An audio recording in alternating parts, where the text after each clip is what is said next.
창업 초기에 소품샵 창업 꿀팁이라고 해서 인스타그램에 릴스를 굉장히 많이 만들어서 올렸어요. 그래서 그때 주변 소품샵 사장님들께서 정말 그 릴스 보고 도움을 많이 얻었다. 그 릴스를 보고 소품샵을 창업할 수 있는 희망을 얻었다라고 하시는 분들이 많아서 사실 오늘 영상을 만들게 되었습니다. 만약에 소품샵 창업을 고려하신다면 오늘 제가 말씀드린 것들을 좀 곰곰이 생각해 보시고 나에게 지금 가장 필요한 것이 무엇인지 우선순위를 매겨보는 작업을 하셨으면 좋겠어요. 첫 번째로 사입 경로를 배우면서 엄청 막막하진 않으셨나요? 라는 물음이 있었는데요. 사실 사입 경로라는 게 이제 크게 나누면 세 가지로 나눌 수가 있을 것 같아요. 첫 번째는 한국의 도매상에서 제품을 사입하는 거. 두 번째는 일본에서 상품을 수입하는 거. 세 번째는 중국에서 수입하는 거. 이렇게 세 가지가 가장 큰 줄기인 것 같고, 그 외에 뭐 미국이나 영국이나 이런 쪽에서 물건을 사입하시는 분들도 있고, 또 이 캐릭터 업계에서는 좀 흔하지는 않은데 뭐 대만이나 아니면은 좀 이탈리아나 이런 데서 수입을 하시는 분들은 수입이라기보다는 구매 대행 형태로 하기 때문에 일단 미미 멜로디에서는 가장 대중적인 방법이라고 여겨지는 첫 번째로 한국, 두 번째로 일본, 세 번째로 중국 이렇게 말을 해볼게요. 사실 사익 경로를 배우면서 막막하진 않았어요. 배우면 배울수록 재미있고 또 계속 궁금한 점이 생기기 때문에 저희가 했던 방법은 소품샵 컨설팅을 받았는데 저희는 무려 4번을 받았습니다. 이 컨설팅에 대해서도 뒤에서 얘기를 해드릴 수 있을 것 같은데 저희가 4번을 받은 이유는 사실 한 번만 들어도 충분하기는 한데 모든 교수자가 완벽하진 않아요. 본인이 잘하는 분야를 가르치기 때문에 이 사람한테서 이거를 배웠지만 우리가 채워지지 않는 것들이 있거든요. 그럼 그거를 잘 아시는 분을 또 찾아가서 배우고 하다 보니까 4번을 받았어요. 더 경로를 배우면서 막막하지 않았던 이유는 일단 배우면 배우는 대로 우리는 할 자신이 있었고 사실 소품샵 사업도 누군가는 소자본 사업이었다라고 하지만 저희가 생각하기에는 절대 아니거든요. 일단 그거를 실행할 의지와 그리고 직장생활 하면서 모아둔 비용이 있었기 때문에 막막하지 않았던 것 같아요. 왜냐면 배우다가 막히는 부분이 있으면 그럼 이거 우리가 직접 일본에 가서 아니 우리가 직접 중국에 가서 눈으로 보고 되는지 안 되는지 해보면 되지 뭐 이런 마인드로 사업을 했기 때문에 뭐 막막하다라는 건 없었고요. 대신에 하려는 의지만 있다면 일단은 오케이고 그 다음에 그 의지를 뒷받침해줄 자본금이 있다면 사실 사업이라는 게 그냥 시간과 노력의 문제라고 생각을 합니다. 요즘은 검색만 잘하면 온라인에 사실 엄청나게 많은 양질의 정보가 나와 있어요. 그래서 정말 모르겠다. 정말 어떻게 하는 거지? 라고 궁금하셨다면 조금만 더 손품을 팔아보시면 정말 모든 사람이 알고 있는 정보는 나도 알 수가 있습니다. 일단 컨설팅에 대한 얘기는 뒤에서 자세히 할 거기 때문에 일단 이 질문은 여기서 마무리를 할게요. 그 다음 질문은 미미 멜로디 초창기에 회사와 병행을 하셨다고 하셨는데 어떻게 시간을 쪼개서 쓰셨는지 궁금해요. 괄호하고 벅찬 하루 점점 하셨어요. 그런데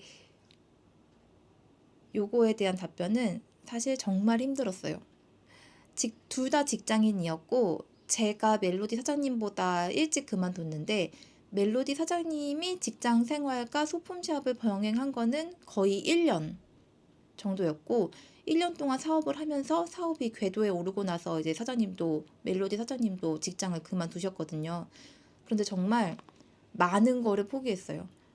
일단 저도 아이가 굉장히 어릴 때였는데 약간 이렇게 정신 승리를 하면서 우리 아이는 내가 나중에 집에서 막 하고 싶은 일을 하지 못하고 우울하게 막 있는 것보다 내가 일을 즐기면서 하는 모습을 더 응원해주지 않을까라는 막 자기 세뇌를 하면서 일을 시작했고요. 거의 아침에 눈 뜨고 거의 새벽 2, 3시에 잠들었는데 눈 뜬 시간에는 일만 했어요. 그래서 내가 힘들다기보다는 가족들이 희생을 정말 많이 했어요. 예를 들어 저희 친정 식구들은 제가 일만 눈뜬 시간에 일만 할 수 있도록 정말 모든 집안일부터 애기 돌보는 것까지 다 해주시고, 남편도 제가 회사를 하다가 그만두고 이제 소품샵을 했으니까 소품샵을 창업하고 거의 1년 정도는 집에 돈을 한 푼도 안 가져가고 번 돈을 다 재투자를 했거든요. 그래서 남편이 원래 맞벌이였다가 제 소득이 다 빠지고 돈을 가지고 오지 않는 그 1년 넘는 그 시간을 괜찮다고, 하고 싶은 거 하라고 응원을 해줬어요. 그래서 할 수 있었던 것 같아요. 그래서 시간을 쪼개서 쓴다기보다는 정말 눈 뜨면 일만 했던 것 같아요. 매일매일 물건 올리고 매일매일 시장 조사하고, 다른 사람들은 이 물건을 어떻게 팔고 있나 조사를 하고, 어떻게 하면 더 저렴한 금액으로 택배를 보낼 수 있을까, 어떻게 하면 포장을 더 잘할 수 있을까, 어떻게 하면 사진을 더 잘 찍을 수 있을까, 그리고 자사몰만 하다가 뭐 스마트 스토어도 해보자, 쿠팡도 해보자, 이런 식으로 늘려갔던 그 시간들이 정말 나의 뭐 사적인 모든 걸 포기하고 했던 시간이었던 것 같아요. 그래서 내가 뭐 좋은 엄마와 아내가 되겠다, 뭐 좋은 딸이 되겠다, 내가 뭐 여가 생활을 즐기겠다, 이런 욕심은 다 내려놓고 정말 일만 했기 때문에 처음에 빠른 시간 안에 자리를 잡지 않았을까 싶어요. 그리고 처음에 직장인 미니즈 분들이 만약에 소품샵을 창업을 하신다면 저랑 멜로디 사장님은 반드시 회사와 병행하라고 꼭 말씀드리고 싶어요. 겸업 금지가 돼 있는 회사라면 모르겠지만 일단 일반 직장에 다니는 회사원분이라면 소품샵을 창업하고 물건을 수입해서 오는데도 굉장히 시간이 많이 걸리고요. 그걸 촬영해서 올리는데도 시간이 많이 걸리고, 자사몰이면 자사몰을 만드는 거, 스마트 스토어면 스마트 스토어를 만들고 세팅하고 물건을 올려서 판매가 일어나기까지 시간이 굉장히 오래 걸려요. 정말 정보가 아무것도 없이 시작하는 사람이라면 최소 한 달 이상은 매출이 아예 일어나지를 않고, 매출이 일어나더라도 그 매출이 매일매일 주문이 들어와서 매일 택배를 싸기까지는 정말 오래 걸립니다. 몇 달은 걸리는 것 같아요. 저희도 한번 맨 처음 올린 물건이 주문이 들어오기까지는 거의 3주 정도 걸렸던 것 같기 때문에, 내가 회사라는 그 매달 일정 금액의 월급을 받으면서 그 이후에 사업을 준비를 해야지, 다 그만두고 이거를 할 거야 라고 한다면 자꾸만 사람이 마음이 조급해지게 돼요. 내가 빨리 돈을 벌어야 되는데, 내가 빨리 이거를 더 잘해야 되는데 라고 조급해지고 막 우울해지고 하기 때문에 일단 끈은 놓지 마시고, 내가 이 사업을 계속해도 먹고 살겠다라는 확신이 생기기 전까지는 몸이 힘들고 마음이 힘들더라도 직장 생활을 병행을 하셨으면 좋겠습니다. 저도 처음에 월급을 가져가게 됐을 때가 창업하고 1년 정도 지난 뒤였는데, 그때 정말 기뻤어요. 이제 이걸로 먹고 살 수 있겠다라는 생각이 확신이 들었었거든요. 그래서 멜로디 사장님도 과감하게 안정적인 직장을 그만둘 수 있었던 것 같아요. 그 전까지는 한 푼도 가져가지 않고 정말 그냥 정신력으로 버틴 1년이었던 것 같습니다. 인증 없이는 판매하면 안 되는 상품이 있다고 하던데 무엇인가요? 이거랑 KC 인증을 받아야 하는 기준을 잘 모르겠어요. 일단 가장 좁은 문의인 KC 인증을 받아야 하는 기준을 잘 모르겠어요 라는 물음에 답을 해드릴게요. 이거는 일단 일본의 상품을 예시로 들어볼게요. 일본에서 상품을 수입해 올 때 어떤 상품을 KC 인증을 받아야 하냐라고 하면 어린이 제품 안전특별법에 대해서 제대로 알아야 하는데요. 법률을 다 파헤치기는 설명드리기도 어렵고 받아들이는 사람도 어렵기 때문에 가장 쉽게 말씀을 드릴게요. 상품 자체에, 일본 상품 자체에 상품 포장지나 택에 어린이 연령이 적혀 있으면 KC 인증 대상입니다. 예를 들어서 뭐 어린이 제품 1.5세, 3세, 6세, 12세 정도 연령이 적혀 있어요. 12세도 만 14세 미만이기 때문에 KC 인증 대상입니다. 그래서 제가 예시로 보여드릴게요.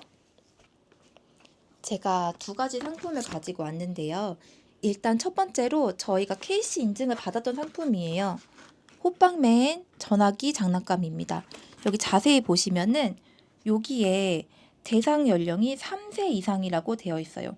요거는 정말 빼박 어린이 제품이기 때문에 이 제품을 수입해서 판매를 하려면 내가 인증을 받던지 아니면 다른 사람이 인증받아온 상품을 내가 사입을 해서 판매를 하던지 해야 합니다. 그래서 보면은 인증을 받았는지 안 받았는지는 KC 인증번호를 검색해도 알 수가 있고, 아니면 이렇게 제품 자체에 그 KC 인증 마크랑 안전 확인 신고 확인증 번호 같은 이 번호를 검색을 해보면은 정말 이 제품이 받았는지를 알 수가 있어요. 근데 이거를 모르고 예를 들어 다른 사람도 다 팔던데 나도 그냥 팔아보지 뭐. 나는 유명하지도 않은데 이거 내가 판다고 누가 신고를 하겠어? 라고 생각을 하고 뭐 몇 개 안 팔았는데 뭐 하면서 이렇게 파시는 분들이 있어요. 특히 온라인. 그런데 사람들이 간과하는 사실이 온라인은 정말 뭐 한국뿐만 아니라 전 세계 모든 사람들에게 나의 정보를 공개하는 사업이라고 생각하시면 돼요. 정말 누군가가 나는 이거 못 파는데 저 사람은 이거 인증 없이 팔고 있네 라는 생각이 들면은 바로 신고당합니다. 예를 들어 그분이 네이버 스마트 스토어에서 판매하고 있었는데 네이버 스마트 스토어를 통해서 신고를 했다. 그러면은 상품을 내리는 걸로 끝나겠지만, 이거를 정부 기관에 저 사람이 KC 인증을 안 받고 어린이 제품을 판매하고 있어요 라는 신고가 들어간다면, 이게 신고당하고 몇 개월 뒤에 내가 이 제품 다 판매하고 입고 있을 때 이제 조사가 들어와서 형사처벌을 받기 때문에, 저는 정말 어린이 제품은 특히 온라인 하시는 분들은 나는 아니겠지 뭐라는 생각을 하지 마시고 꼭 인증을 받은 상품을 판매하시거나 아니면 인증을 받은 사람의 상품을 사입해서 판매하시는 것을 추천드려요.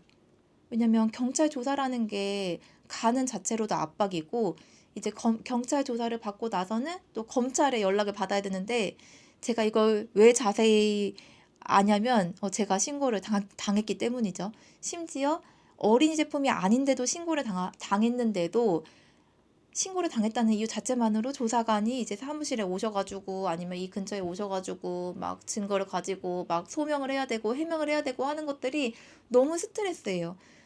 그래서 예전에는 이 남들이 다 이 제품 파는데 나도 이 제품 팔아서 돈을 벌고 싶다, 막 이런 생각이 들면서 뭐 팔아볼까 했었지만, 지금은 정말 사이트가 클린합니다. 없어요. 안 팔아요. 그 멜로디 사장님하고 얘기를 한 게, 안 팔고 다른 걸로 돈 벌고 말지 가슴이 막 울렁거리는 이런 제품을 하지 말자라고 결론을 내버렸기 때문에, 미미 멜로디 사이트는 그 KC 인증 조사관님이 인정하는 정말 클린한 사이트입니다. 아무튼 팔지 마세요, 여러분. 특히 온라인. 정말 스트레스입니다. 이런 어린이 연령이 여기 적혀 있는 제품들은 판매하시면 판매해도 되죠. 인증을 받았다면 판매하면 되는데 없이는 판매하지 마시고, 제가 이거 12세까지, 일본이 보통 이 대상 연령 중에 가장 높게 써 있는 게 12세예요. 12세도 안 되니까 판매하지 마세요. 12세가 왜 안 되는지 아냐면 KC 인증 연구원한테 물어봤어요. 여기 12세라고 써 있는데 판매도 되나요? 했더니 안 됩니다. 12세도 걸립니다. 라고 정확하게 회신을 받았기 때문에 팔지 마세요, 여러분. 꼭 인증 받고 파세요. 그러면 연령이 써진 상품 중에 대상에서 벗어나는 게 있나요? 라고 하신다면 요거를 예시로 말씀드릴게요. 요거 짱구 랜덤 아크릴 미니 스탠드인데요. 여기 대상 연령이 보이시죠? 이렇게 15세라고 쓰여 있습니다. 15세라고 아예 박혀 있는 상품들은 어린이 제품에 해당하지 않기 때문에 15세까지는 자유롭게 판매하셔도 상관이 없습니다. 그런데 15세 미만의 연령이 써 있는 일본 상품을 판매하려고 하신다면 꼭 인증을 받아야 된다는 거 말씀을 드릴게요. 연령이 안 써 있는데 이거는 연령이 아예 안 써 있는데 판매도 되는 거 아닌가요? 라고 하는 상품 중에 판매하면 안 되는 게 있어요. 가장 큰 상품으로는 예를 들어서 KC 인증이라고 한다면 학용품을 들 수 있습니다. 학용품의 정의도 법률에서 정의하는 것들이 몇 가지가 있는데, 제가 예를 들어서 말씀드릴게요. 이런 펜 같은 것들은 괜찮아요. 펜은 학용품에 아예 정의 내려져 있지 않는데, 학용품으로 정의가 내려진 상품은 예를 들어서 연필, 그리고 지우개, 이런 것들이 있어요. 정말 이거는 연필이 나는 이거 성인 대상으로 판매했는데 연필이 걸려야 하면 걸립니다. 왜냐면 연필 자체가 KC 인증 대상이라고 법률에 정해져 있기 때문이에요. 그래서 학용품이라고 뭐 어린이 안전가위 같은 것들도 학용품에 해당하겠죠. 일반 가위는 괜찮습니다. 그래서 상품을 판매할 때 연령이 없거나 15세 이상이라고 쓰여 있음에도 내가 이거를 뭐 어린이가 사용하기 좋아요. 어린이가 사용하기 좋은 사이즈예요. 뭐 어린이날 선물, 유치원 선물, 어린이집 선물이라는 문구를 쓰거나 제목에 쓰거나 홍보 문구에 쓰거나 아니면 어린이가 사용하는 사진을 따서 사용하거나 하면은 KC 인증 위반입니다. 어린이 제품 안전특별법 위반이에요. 그래서 그런 것들 조심해 주셨으면 좋겠어요. 이게 신고를 받고 조사를 받는다는 게 굉장히 힘든 네, 과정입니다. 그리고 이제 KC 인증을 넘어서서 인증 없이 판매하면 안 되는 상품이 있다. 라고 하면은 뭐 이것도 어렵지 않게 설명해 드릴 수 있어요. 일단 먹는 거 안 돼요. 먹는 거라고 하면 식품도 인증을 받아야 하고요. 그리고 입에 닿는 거, 입에 담는 것도 식품이나 마찬가지입니다. 식기도 식품처럼 식검이라고 하죠. 식검이라고 불리는 식약처 인증을 받아야 돼요. 그래서 먹는 거, 입에 닿는 거, 예를 들어 뭐 물통, 컵, 숟가락, 젓가락, 포크, 그다음에 식품이 닿는 것들 있죠. 식품이 닿는 거 다 식기라고 하는데 뭐 밥그릇, 뭐 도시락 틀, 뭐 이런 것들 다 안 돼요. 이런 것들도 식약처 인증을 반드시 받아야 합니다. 그 다음에 피부에 닿는 거. 피부에 닿는 거라고 한다면 뭐 화장품 같은 것들 있죠. 뭐 립밤, 화장품, 뭐 핸드크림 이런 것들 가지고 와서 판매하시는 분들이 있는데 이런 것들도 다 인증을 받아야 돼요. 그런데 화장품은 내가 이거 뭐 성분 분석을 해가지고 그럼 인증을 받으면 되는 거 아니야 라고 하면은 아니에요. 왜냐면 화장품을 수입하려면 내가 화장품 제조에 관련된 뭐 면허가 있던지 화장품 관련된 그런 인증 요건이 필요하기 때문에 화장품은 되게 어려운 수입에 해당합니다. 그래서 안 돼요. 여러분 정말 안 되고요. 그 다음에 제가 식기랑 식품이랑 뭐 화장품 같은 것들 안 된다고 했고 그 다음에 전기 제품이 있어요. 뭐 콘센트를 꽂는다, 뭐 USB로 연결한다, 아니면 건전지가 들어있다던가 이런 것들은 뭐 전기 인증, 전파 인증 같은 것들을 받아야 하기 때문에 하지 마세요. 그리고 그 전기 제품이나 배터리 같은 경우는 일반 KC 인증보다도 비용이 거의 2배, 3배 드는 작업이기 때문에 일본에서 또 막 그 예쁘다고 뭐 콘센트 있는 그런 제품들 가지고 와서 판매하시는 분들이 있는데 인증을 받지 않으면은 처벌이 더 센 항목이기도 하고 인증 비용도 정말 많이 드는 품목이기 때문에 하지 않으셨으면 좋겠습니다. 특히 건전지가 들어있는지를 꼭 확인하시고 건전지가 있다면 예를 들어서 이 제품 저희가 수입할 때 가장 중요하게 봤던 부분이 샘플을 꼭 확인해야 되는데 이게 건전지를 넣는 장난감이에요. 근데 장난감 자체만 있거나 이건 괜찮아요. 이것만 받으면 되니까. 그런데 이 제품 안에 건전지가 내장된 제품은 이 제품도 KC 인증을 받고 그 건전지도 KC 인증을 받아야 돼요. 인증 비용이 2배로 듭니다. 그렇기 때문에 건전지의 존재 여부는 그 인증 비용과 과정에 굉장히 큰 요건이기 때문에 꼭 확인하셔야 됩니다. 그래서 정리하자면 인증을 받을 때 뭐 KC 인증, 그다음에 뭐 입에 닿는 거, 먹는 거, 바르는 거, 뭐 전기 제품 이런 것들 꼭 받으셔야 되고요. 그 다음에 설명을 드리자면 뭐가 있을까? 위생용품. 얼마 전에 위생용품 관련된 법이 개정이 되어서 일회용품에 대한 그 위생용품이라고 하죠. 인증을 받거나 아니면은 그 판매하기 위한 요건이 따로 있어요. 그래서 요즘에 보면은 그 일회용품이라고 하면 뭐 물티슈, 산리오 물티슈 케이스가 굉장히 유행이었죠. 그런데 일본에서 수입해오는 산리오 물티슈 케이스에는 물티슈가 내장되어 있는 경우가 많은데요. 이 물티슈가 위생용품이기 때문에 인증을 따로 받아야 합니다.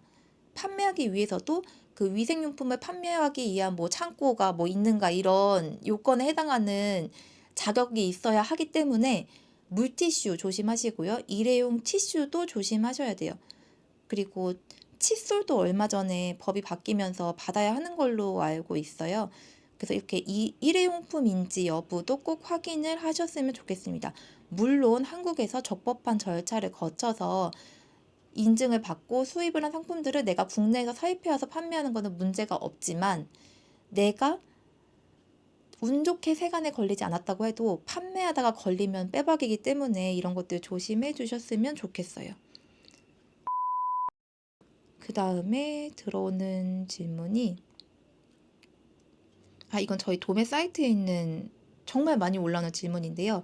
미미 멜로디 사이트에 있는 물건이 모두 미미 익스프레스 사이트에 있는 건 아닌가요? 라는 질문이 있어요. 이거는 정말 공식적으로 답변을 드리고 싶은 게, 일단 일본은 상품이 출시될 때 상품이 나왔으니까 사가세요 라기보다는 출시 몇 개월 전에 정말 카탈로그에 요만한 사진 한 개만 보고 그 상품을 주문을 해야 돼요. 그런데 그게 단점이, 어떤 상품인지의 정보가 명확하게 나오지 않기 때문에 이 제품이 6세가 써지는 어린이 제품으로 나올지, 아니면 뭐 식품이 들어있을지, 이런 것들, 건전지가 내장돼 있는지 같은 것들을 정확하게 알 수가 없습니다. 그래서 저희도 그 제품들을 다 처음부터 막 100개, 200개, 300개, 500개 이렇게 해서 도매를 풀고 싶지만, 혹시라도 그렇게 많이 해온 상품이 어린이 제품이다 해버리면은 뭐 인증을 받거나 아니면 폐기를 하거나 해야 하기 때문에 그 위험 부담이 있어요. 그리고 저희는 책임지지 못할 상품은 판매하지 않습니다.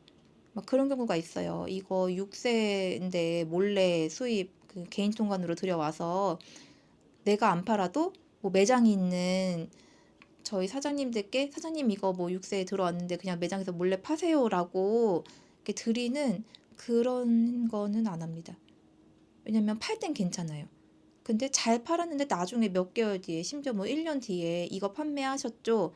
뭐 조사 받으러 오셔야 합니다.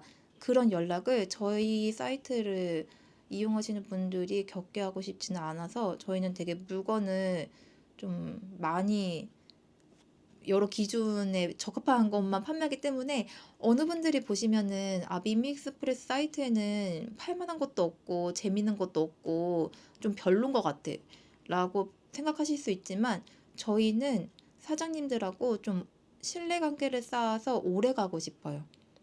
그러니까 우리 사이트에서 판매하지 못할 거를 도매로 풀고 싶지도 않고 그렇습니다.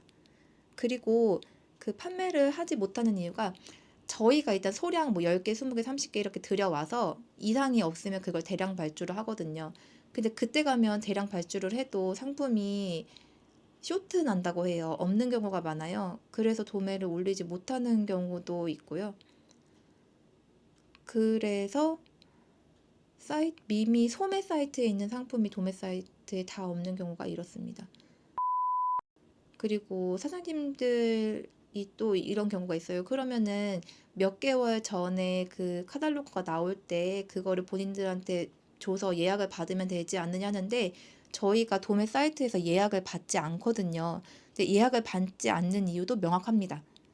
이게 상품에 선입금을 하고 몇 개월 뒤에 상품이 나오는데, 첫 번째로 저희가 망할 수도 있고요. 갑자기 문 셔터 내리고 도망갈 수도 있고요. 저희가 거래하는 일본 에이전시나 아니면 일본 거래처가 망할 수도 있어요. 그럼 돈 떼이고 그냥 물건 못 받는 거거든요. 그래서 저희가 실제로도 그 사례를 몇 번 봤어요. 막 도매를 하시거나 아니면 예약을 받은 분들이 이제 예약을 몇 개월치를 선입금 받고 이제 튀는 경우, 이런 것들을 봤기 때문에 저희가 책임지지 못할 걸 하지 않기 때문에 예약을 받지도 않고, 그렇게 물건을 받은 것들이 제가 말했듯이 뭐 위생용품이거나 뭐 화장품이거나 뭐 식품이 있거나 어린이 제품이거나 하면은 그거를 위험 부담을 안고 사장님들이 판매하도록 해야 되기 때문에 저희는 하지 않습니다. 저희는 다시 말하지만 책임질 것만 판매합니다.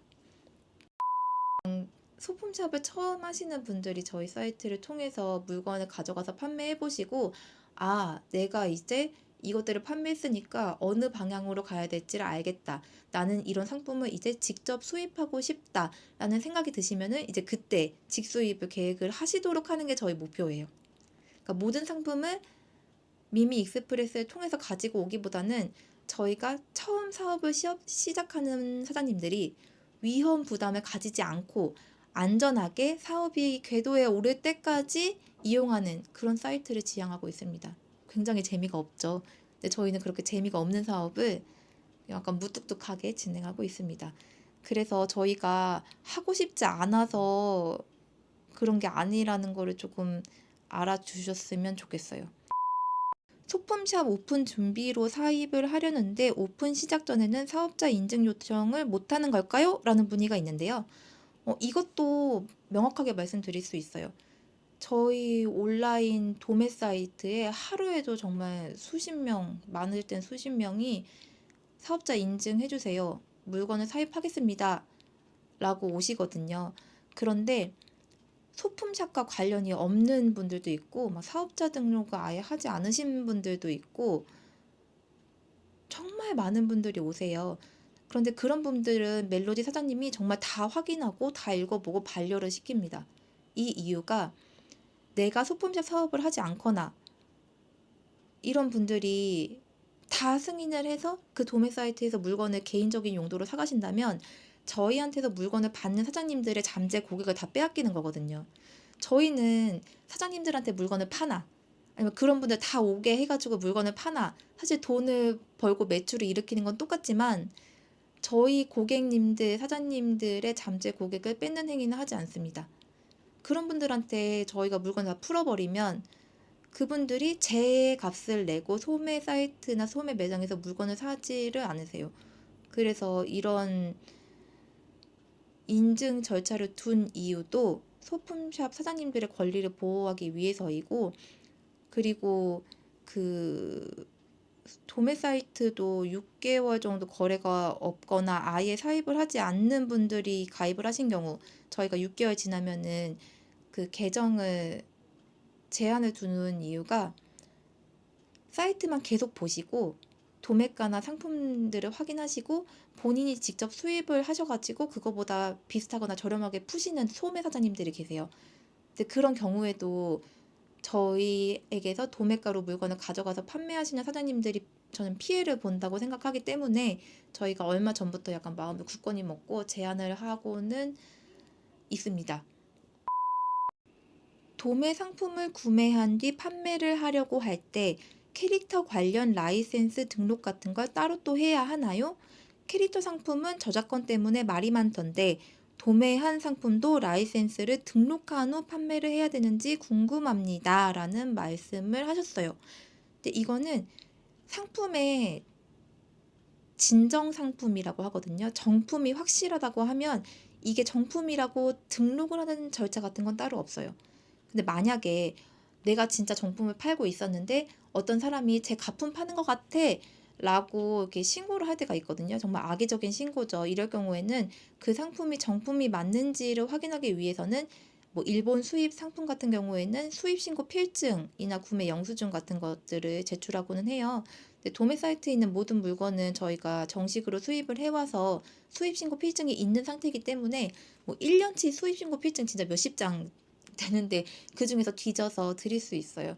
그렇기 때문에 이게 정품은 뭐 라이선스 등록 같은 건 따로 하지 않으셔도 되고, 그리고 이 상품이 병행 수입이 되는 상품인지 뭐 이런 것들에 대해서도 산리오 제품은 제가 확실히 말씀드릴 수 있는 게 병행 수입이 법적으로 확인된 브랜드입니다. 저희 도매 사이트에 있는 상품 중에 산리오 브랜드가 제일 많기 때문에 말씀드릴 수 있어요. 그래서 그런 정품인가요? 뭐 정품 등록을 해야 하나요? 라는 물음에 대해서는 저희가 안 해도 된다라고 확실하게 말씀드릴 수 있습니다. 일본이나 중국에서 상품을 수입할 때 드는 비용에는 무엇이 있나요? 라는 질문이 있어요. 이거는 제가 예전에 쇼폼으로도 한번 말씀을 드린 적이 있는데 해외에서 상품을 수입할 때 드는 비용에는 일단은 상품 자체의 도매가라고 하죠. 상품 자체의 도매 물건값이 있고요. 그다음에 도매 물건값에는 부가세가 포함됩니다. 그리고 관세는 보통 저희가 취급하는 물건은 8에서 13% 정도 관세를 내는 것 같아요. 중국의 경우에는 원산지 증명을 하면 관세가 0%로 떨어지는 경우도 있지만 일본은 FTA를 맺지 않은 나라이기 때문에 8에서 13%의 관세를 내고 또 상품 금액과 관세를 포함한 금액에 10% 부가세가 따로 붙습니다. 그러면은 정리해 볼게요. 상품가에 관세에 부가세가 있고요. 여기에다가 상품의 내륙 운송비가 있어요. 예를 들어 저희가 거래하는 그 운송업체에 물건이 들어오는 일본 내에서의 운송비가 있겠고요. 그리고 이 일본 에이전시가 한국으로 물건을 보낼 때 드는 그 운송비, 해외 운송비가 있겠죠? 해외 운송비가 붙습니다. 해외 운송비는 배냐 비행기냐에 따라서 또 달라지는데요. 배가 압도적으로 저렴합니다. 비행기는 한 박스당 다 차지가 붙는데 배는 토탈 킬로그램으로 대금을 받기 때문에 배가 조금 저렴하고요. 그리고 해외 운송비가 들고 그 다음에 그 에이전시 저희를 대신해서 수의신고 필증에 필요한 자료 같은 것들을 정리해주는 그 에이전시 피가 있겠죠. 에이전시에 드는 수수료도 있습니다. 그리고 뭐 그 부가적인 비용들 상품 자체에 뭐 메이드 인 코리아 같은 여기는 여기 밑에 메이드 인 차이나라고 적혀 있는데요. 상품 자체가 일본 국내 내수용이다 해서 이런 원산지 정보가 없는 것들은 원산지 보수 작업 같은 걸 해야 돼요. 그럼 보수 작업 비용 같은 것들도 들 수 있겠습니다. 그리고 만약에 한 번 수입을 할 때 상품 대금이 20만 엔이 넘는 경우에는 이건 배로 들어올 때 항공이 아니고 해운의 경우인데요. 일본 정부에 또 별도의 수수료 같은 세금을 내야 됩니다. 한 5,000엔 정도 드는 것 같아요. 그런 비용도 듭니다. 그래서 다시 마지막으로 정리하면 기본적으로 드는 비용이 상품의 도매가, 상품가, 관세, 부가세, 내륙 운송비, 해외 운송비 그 외에 드는 에이전시 수수료나 수입을 하기 위해 필요한 비용들이 있겠고요. 그 다음에 한국에서는 통관료, 관세사 사무소에 이 제품을 들어올 때 드는 그 통관료를 내야 됩니다. 드는 비용이 굉장히 많죠. 그래서 소액 상품을 내가 직접 수입해 오고자 하면 상품 대금보다 내야 되는 부가적인 비용이 훨씬 많은 경우도 많아요. 그래서 처음에는 국내 도매 업체나 저희 같은 병행 수입하는 도매 업체를 이용하시다가 이 제품에 대한 확신이 들 때, 그리고 매출이 궤도에 올라왔을 때 직접 수입을 하시는 거를 추천드릴게요. 저희도 그렇게 했었거든요. 처음에는 저희도 국내 도매 업체를 좀 많이 이용을 하다가 이제 이 제품 우리가 직접 해봐도 되겠다 했을 때 본격적으로 수입을 했던 것 같아요.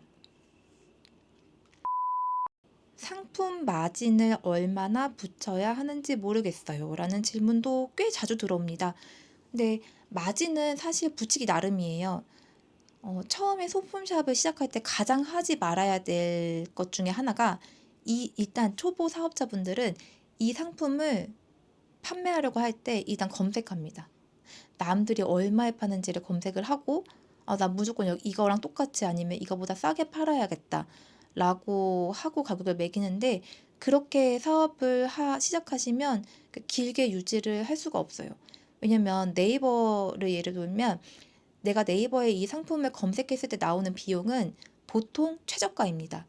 검색에 최적화되기 위해서는 이제 뭐 가격 경쟁력도 있기 때문에 일단 상품의 최저가로 내가 시장에 들어가면 나의 경쟁력은 가격 말고는 없는 게 돼버리는 거예요. 다른 사람이 얼마에 파는지를 확인하기보다는 내가 이 상품을 얼마에 가지고 왔고 이 상품을 팔았을 때 얼마를 남느냐를 계산을 해야 됩니다. 그래서 눈을 꾹 감으시고 나만의 적정 판매가를 정하는 게 가장 중요해요. 예를 들어 내가 한국에 있는 업체를 통해 이 상품을 가지고 왔을 때 이 상품 자체의 비용이 있겠고요. 그리고 운송비, 내륙 운송비, 택배비 꼭 확인하셔야 되고, 그리고 내가 이 상품을 판매하기 위해서 드는 그 품도 꼭 원가에 포함을 시키셔야 합니다. 그리고 만약에 온라인이라고 하면 가격 경쟁을 해볼 만 하겠지만 오프라인이라고 한다면 오프라인 매장이신 분들은 보통 온라인보다 가격을 조금 더 매기는 편이에요. 왜냐면 매장 유지비가 있기 때문에 가격을 조금 더 붙이시는 거를 추천드립니다. 그래서 다른 사람의 판매 가격은 약간 판매 추이를 보실 때 확인을 하시고요. 내가 이 상품을 가지고 오는 비용, 내가 이 상품을 팔아서 얼마를 남는지를 꼭 확인을 해보세요. 예를 들어서 네이버 스마트 스토어의 수수료와 쿠팡의 수수료와 에이블리의 판매 수수료가 모두 다릅니다. 그래서 그런 것들을 확인을 하시고 매기셔야지, 아, 무조건 나는 최저가로 해서 이 업계에 이 상품을 씹어 먹을 거야 라는 생각을 하시는 거는 조금 추천을 안 드려요. 저희도 처음에는 수입 금액이 적었기 때문에 한 상품을 가지고 오는데 비용이 좀 많이 들었거든요. 그래서 그때 붙였던 상품 단가와 지금의 상품 단가가 달라요.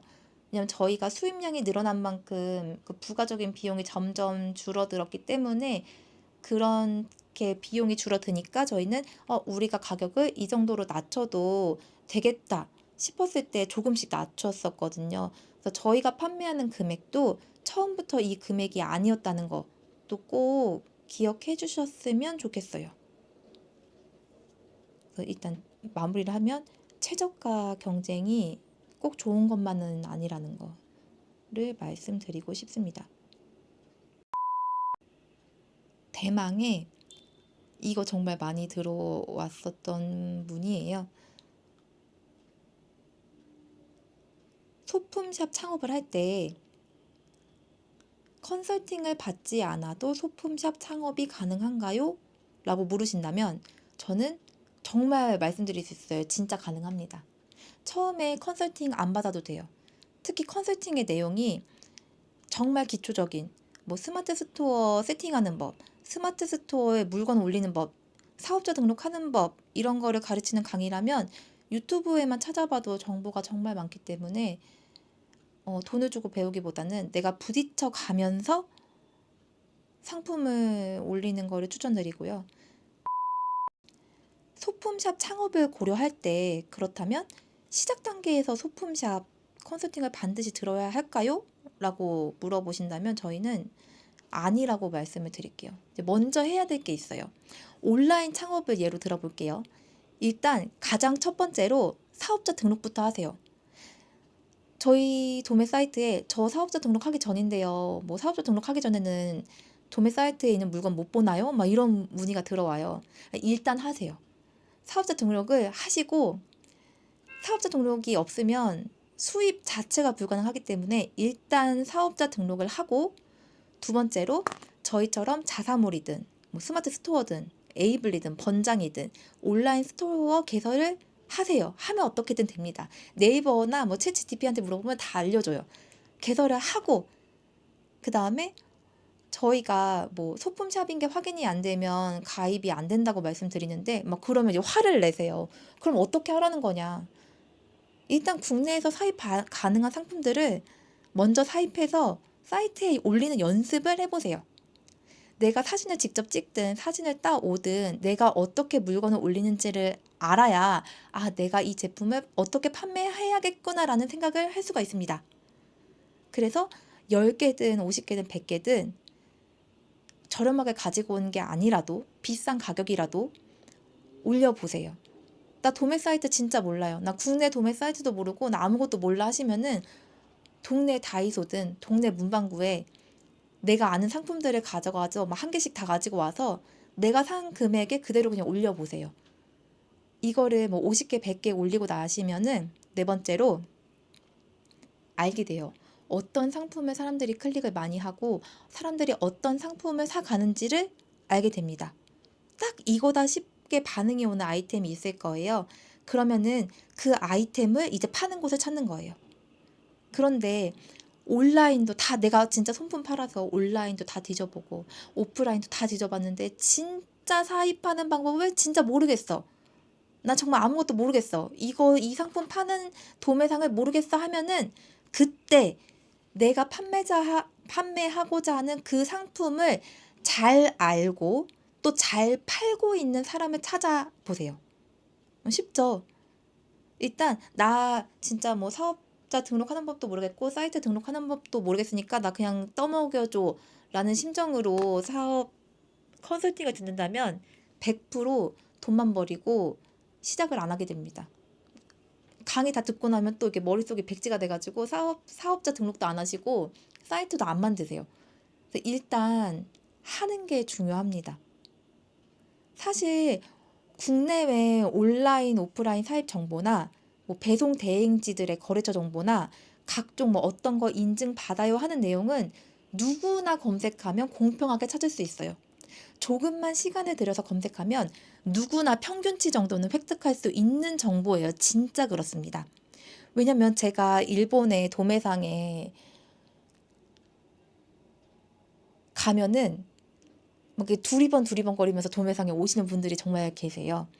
그래서 그분들한테 이제 인사하고 눈 마주쳤고 다 한국인인지 아니까 인사를 하고 여기 어떻게 오셨어요? 라고 이렇게 물어보시면은 다 말씀하세요. 유튜브 보고 왔어요. 유튜브 보고 뭐 이런 서류 가지고 여기 오라고 해서 왔어요. 이런 분들 진짜 많거든요. 그래서 정말 정보는 누구에게나 열려있기 때문에 일단 시작을 본인 힘으로 하시는 거를 추천드리고요. 근데 그러면은 뭐 온라인에 정보 다 있다고 하는데 너는 왜 돈 주고 강의 들었어? 라고 물으실 수가 있어요. 그래서 그럼에도 불구하고 누군가에게 가르침을 받는 이유가 있습니다. 바로 정답은 속도전이에요. 속도전. 단시간에 누군가가 경험해서 걸러내서 검증된 양질의 정보를 받을 수 있는 방법이 컨설팅이라고 생각해요. 저희는 컨설팅을 4번을 받았거든요. 근데 저희가 4번을 받은 이유는 욕심이 많아서가 아니고 저희에게 가르침을 주신 분들의 장점이 각자 극명했어요. 저희는 단점을 보지 않고 장점만 보거든요. 그래서 그들의 장점을 가장 빠른 시간 안에 나만의 것으로 만드는데 컨설팅이 큰 역할을 했다고 생각을 해요. 세상에 공짜 가르침도 없고 모두를 100% 만족시키는 강의도 없어요.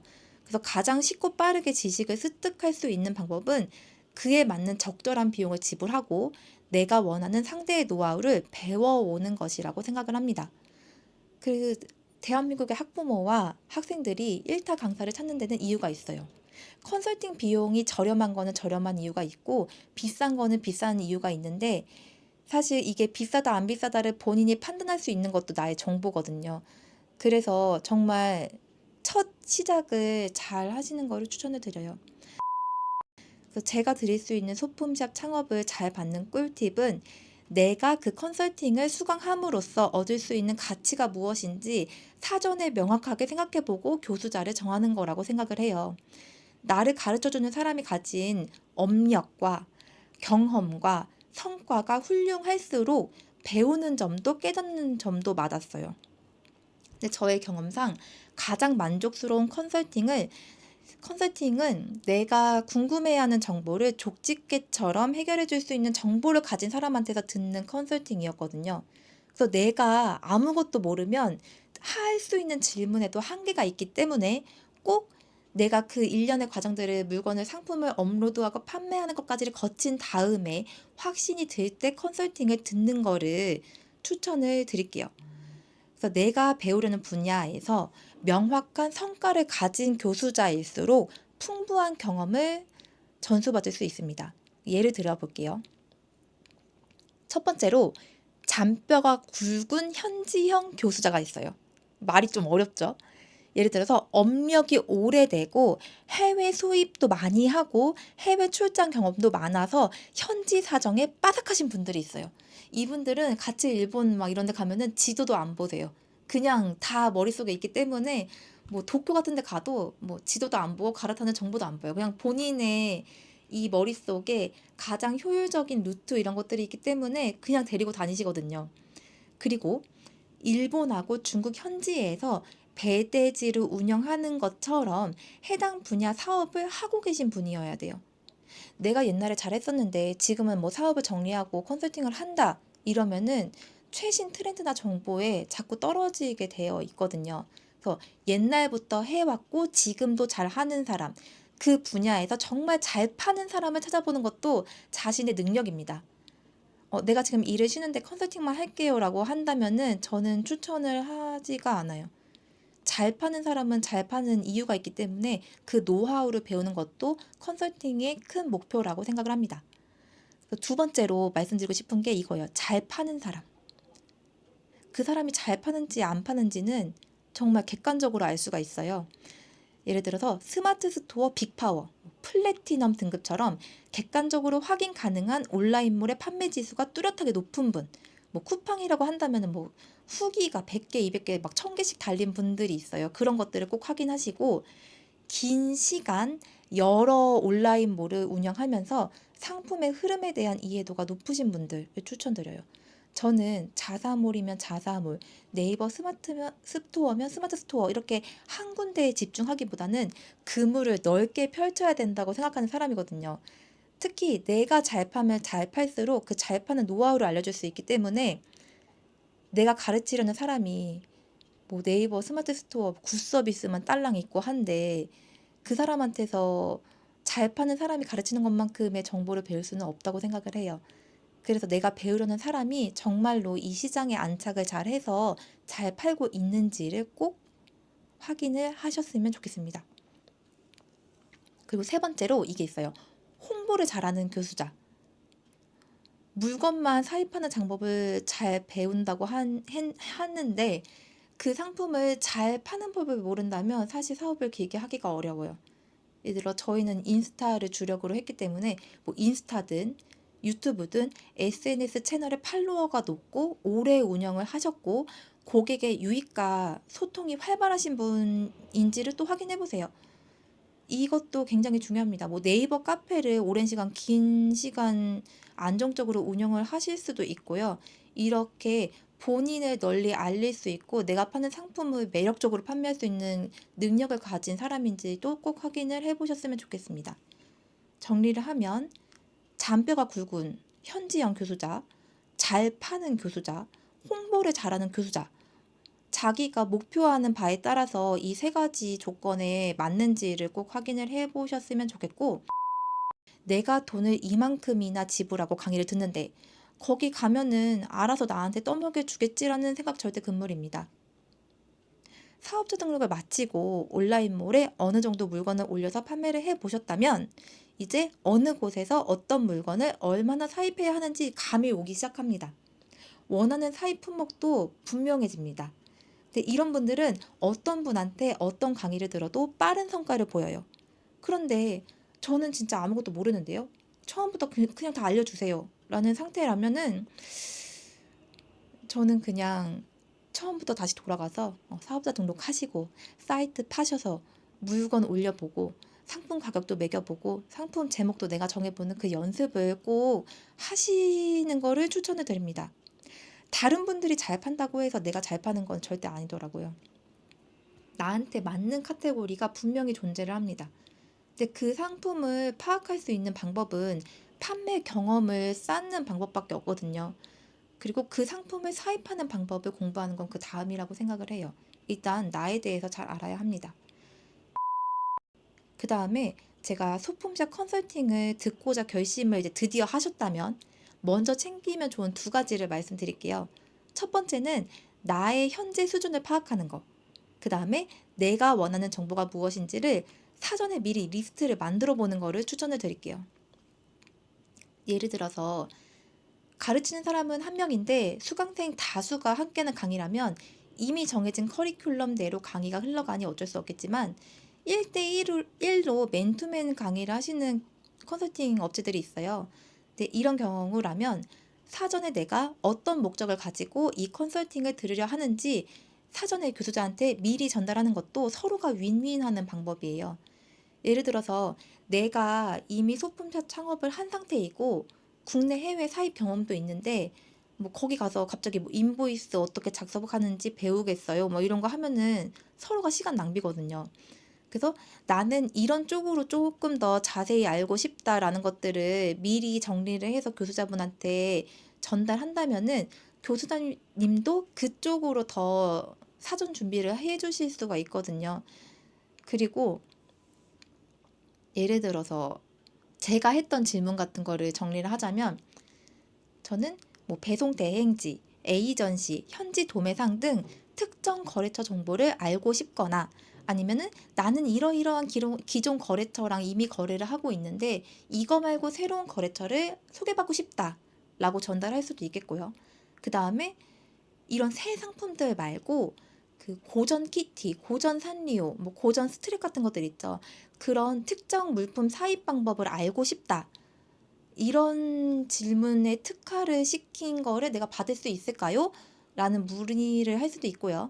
그 다음에 내가 약한 것들, 인증 없이 수입하면 안 되는 분야에 대해서 정말 자세하게 알고 싶다. 나는 처음부터 리스크를 피해가고 싶다. 이런 문의를 할 수도 있겠고요. 그 다음에 식검이나 KC 인증 같이 수입에 제한이 있는 상품을 다루는 업체를 알고 싶다. 뭐 미미 익스프레스죠. 나 이거 호빵맨 장난감 하고 싶은데 이거 KC 인증 받은 업체에 알고 싶다. 이렇게 문의를 할 수도 있겠어요. 그래서 내가 컨설팅을 수강하려는 이유를 사전에 가르치는 사람한테 전달을 한다면 서로의 만족도가 굉장히 커질 것이라고 생각을 합니다. 왜냐면 저희가 그랬었기 때문이에요. 또 중요한 거 한 가지가 그 소품샵 창업 컨설팅 비용과 수업의 만족도가 이렇게 비례하지는 않습니다. 그 강의가 단순히 얼마짜리인가 보다는 교수자가 나에게 어떤 가르침을 줄 수 있느냐를 먼저 생각해 보셔야 될 것 같아요. 저희는 많은 비용을 지불하고서라도 빠르게 프로세스를 구축하는 게 목표였기 때문에 컨설팅을 여러 번 수강했을 뿐이고요. 저희가 돈이 많아서 많이 들은 게 아니거든요. 그래서 컨설팅을 아마 한 번만 들었어도 지금까지 노력한 이 사업의 성과가 크게 달라지지는 않았을 것 같아요. 실제로 제가 들은 교육 중에 가장 만족스러웠고 멜로디 사장님도 아 이거 진짜 우리가 막 눈을 다시 뜨게 된 것 같다라고 했던 교육은 지금도 매주 발주하는 그 거래처를 알려준 교육도 아니고요. 제가 원하는 사은품을 어떻게 하는지 알려주는 교육도 아니었고 SNS를 어떻게 하면 운영을 잘 할 수 있는가에 대한 거를 알려주신 분이었어요. 저희가 이때 이후로 정말 눈이 번쩍 뜨인 기분이었거든요. 그것도 막 1대1도 아니고 가르치는 사람은 뭐 한 3명 정도 되는데 듣는 사람은 100명 정도 되는 강의였어요. 근데 그때 들은 내용을 정말 평생 써먹을 수 있겠다라고 생각이 들 정도로 막 뒤통수를 팍 치는 교육이었기 때문에 저희가 한 단계 더 도약할 수 있었던 것 같아요. 근데 가장 중요한 사입하는 루트나 양질의 거래처를 단기간에 확보하는 거는 혼자서 해결하기 어려운 건 사실이에요. 그리고 수입을 어떻게 하는지에 대한 지식이 전무하고 캐릭터 제품에 대한 전반적인 이해가 부족해서 시작하기가 막막하다 할 때는 전문가의 도움을 받는 것도 조심스럽게 추천을 드리겠습니다. 그리고 조심해야 될 컨설팅이라고 한다면 이것만 들으면 완벽하다. 내가 짱이다. 내가 제일 잘한다. 뭐 이렇게 장사하면 큰일 납니다. 뭐 이렇게 장사하면 막 깜빡합니다 하면서 약간 이렇게 사람을 조급하게 만드는 홍보를 하시는 컨설팅이 있을 수도 있어요. 근데 이것도 약간 이렇게 한 발짝 떨어져 가지고 생각해 볼 필요가 있습니다. 모든 거를 잘 하시는 교수자는 저희 경험에 없었어요. 그래서 올라운더를 찾기보다는 내가 가려운 점을 긁어줄 수 있는 그런 뾰족한 교수자를 찾아보는 거를 추천을 드릴게요. 저희가 창업 초기에 소품샵 창업 꿀팁이라고 해서 인스타그램에 릴스를 굉장히 많이 만들어서 올렸어요. 그래서 그때 주변 소품샵 사장님들께서 정말 그 릴스 보고 도움을 많이 얻었다. 그 릴스를 보고 소품샵을 창업할 수 있는 희망을 얻었다라고 하시는 분들이 많아서 사실 오늘 영상을 만들게 되었습니다. 만약에 소품샵 창업을 고려하신다면 오늘 제가 말씀드린 것들을 좀 곰곰이 생각해 보시고 나에게 지금 가장 필요한 것이 무엇인지 우선순위를 매겨보는 작업을 하셨으면 좋겠어요. 그리고 남이 떠먹여주기를 바라기보다는 이렇게 리스트를 작성을 해보세요. 내가 지금 해야 될 것, 나한테 지금 필요한 것, 그리고 내가 당장 할 수 있는 것과 할 수 없는 것을 명확하게 구분하셔서 정말 이제 내가 배우지 않으면 안 되겠다라는 시기가 올 때, 그럴 때 소품샵 창업 컨설팅을 수강하시는 것을 추천드립니다. 그리고 거래처를 알게 되더라도 세상에 그 거래처가 다는 아니에요. 정말 세상에 한국도 일본도 중국도 수많은 도매상과 수많은 거래업체가 있고 한 군데에 내 자본과 노력을 몰빵하기에는 위험 부담이 크거든요. 그래서 수익 금액이 늘어나면 늘어날수록 약간 그 상품의 특성에 따라서 거래처를 나눌 수도 있어요. 예를 들어서 뭐 한 상품을 뭐 1000개씩 가지고 와야 할 때 적합한 거래처, 아니면 다품종을 한두 개 소량씩 가지고 올 때 적합한 거래처, 뭐 이렇게 나눌 수가 있거든요.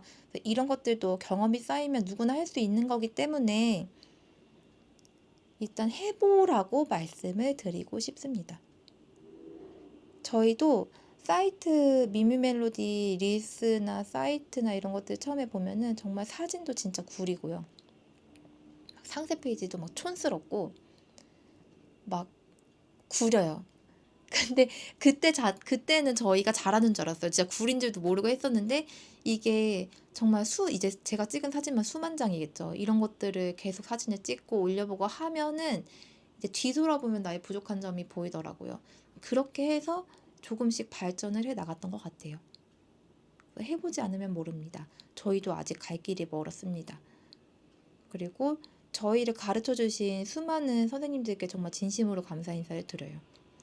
선생님들이 아니었다면 저희가 그 부족한 것들을 취업할 수도 없었을 거고, 도매를 시작할 수도 없었을 거고, 인증을 받았을 수도 없을 것 같아요. 그래서 정리를 하자면 오늘 제가 말씀드린 거는 소품샵 창업에 관한 공통적인 문의가 들어왔을 때 그거에 대한 답변을 해드렸고요. 저희 영상을 보시고 많은 분들이 희망을 얻어서 나에게 일반적인 직장 생활 말고도 제2의 사업을 할 수 있는 그런 가능성이 있구나라는 거를 꼭 알게 되셨으면 좋겠습니다. 혼자 많이 떠들었는데 도움이 되셨을란가 모르겠어요. 제가 앞으로도 이런 사람들이 많이 궁금해 하시는 정보나 아니면 저희가 알려드릴 수 있는 거는 이런 롱폼 통해서 종종 알려드리도록 하겠습니다. 오늘 유튜브 함께 해주셔서 진심으로 감사합니다. 안녕!